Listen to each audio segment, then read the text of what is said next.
So this is the first cell phone that I ever owned. It's the Nokia 5190.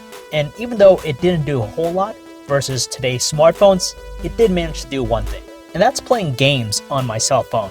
In this case, it was Snake, which was pretty much the game that everyone played back then. Very recently, I picked up the Nintendo Switch. Now, I wouldn't consider myself as a hardcore gamer in any way, but I still on occasion find myself firing up my PlayStation 4 whenever a decent title comes along. As much as mobile games have come a long way, they don't seem to have what it takes to keep my interest on a long-term basis. And then it dawned on me. The Nintendo Switch, even in its short existence, is already beating all of these mobile manufacturers when it comes to mobile gaming. Even though the Switch is first and foremost a console, it breaks the mold with its uncharacteristic design and portability, drawing inspiration from our mobile devices. For me though, it looks like the Nintendo Switch is beating smartphone manufacturers when it comes to mobile gaming. Ever since I first got that Nokia 5190 back in the early 2000s, I remember picking it up and playing Snake just to kill time. It was crude and nowhere as satisfying as my PlayStation 2 or the Microsoft Xbox back in the early 2000s, but it still achieved what we get out of games on the go, even now. It wasn't until we started to get into today's modern smartphones, iOS and Android devices, that we really upped the game to a new level. Games now were complete with beautiful visuals, compelling stories, and deeper gameplay, often requiring some serious investment of time. And honestly, it's amazing how far we've come when it comes to mobile gaming, so it's a testament to how they can rival dedicated consoles. Interestingly enough, we've had a handful of mobile devices that were specific to gaming. You remember the Sony Xperia Play? Or how about the 3D gaming courtesy in smartphones like the HTC Evo 3D and the LG Optimus 3D, which featured 3D displays that didn't require glasses? And how can we forget about the vast gaming-centric devices out there, like the Nvidia Shield tablet, or more recently, the Razer phone? These all were undoubtedly created with mobile gaming in mind, but none of them have been able to really capitalize in bridging the gap. Personally, I feel as though that the Sony Xperia Play was the closest thing. It was commonly referred to as the PSP phone. It's one of the few phones ever to be imagined and brought to life with an actual integrated gaming pad. I remember how awesome it was to play Gun Bros using the digital sticks, which were used to emulate your standard analog sticks on a controller. On top of that, many classic PlayStation games were ported over, allowing me to experience the same console-grade games that I loved on mobile. But unfortunately, the brakes were applied and we never saw such a thing again after the Xperia Play. On top of that, we've also seen several accessories through the years that aim to deliver that console experience to mobile. Take for example all those Bluetooth gamepads, which have practical applications over touch controls. So while we've been given several gamepads to choose from over the years, the problem in most cases is the lack of support from the developers. Frankly, not all games support them, which reveals the fragmentation that's plagued mobile gaming.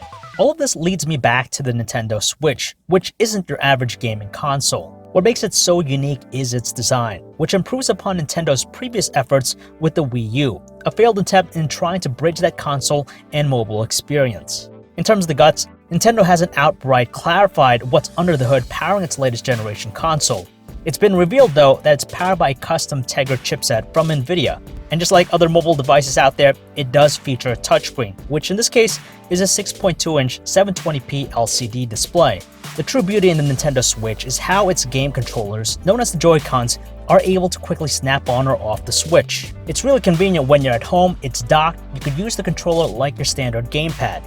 But then if you have to head out and you don't want to pause, you can connect the controllers back to the Nintendo Switch and then use it on the go. The two Joi Cons that come packaged with the console can actually be used as two separate gamepads, allowing for cooperative gameplay on the go. This sort of implementation is something that's lacking with today's mobile devices. Sure, using a Bluetooth gamepad can achieve something similar with a smartphone or tablet, but they're not quite as effective or ingenious as the Joi Cons. Nintendo seriously put in a lot more thought than most mobile manufacturers. Don't get me wrong, smartphones today can easily be transformed into a home console of sorts, but it involves a bit more beyond the intuitive approach we get from the Switch. Speaking about that, the reason why there's been a lack of innovation when it comes to gaming from a mobile perspective is that developers, manufacturers, and publishers have all become complacent. They view mobile gaming in a totally different light than, say, these console manufacturers. And you know what? The evidence is apparent by just visiting either the iOS or Android app stores, where the majority of games leverage the same model. You'll basically find touch games that have you tapping, swiping, or even those endless runners. I'm not saying that they're all terrible, but rather, they don't really have what it takes to engage me on a long-term basis.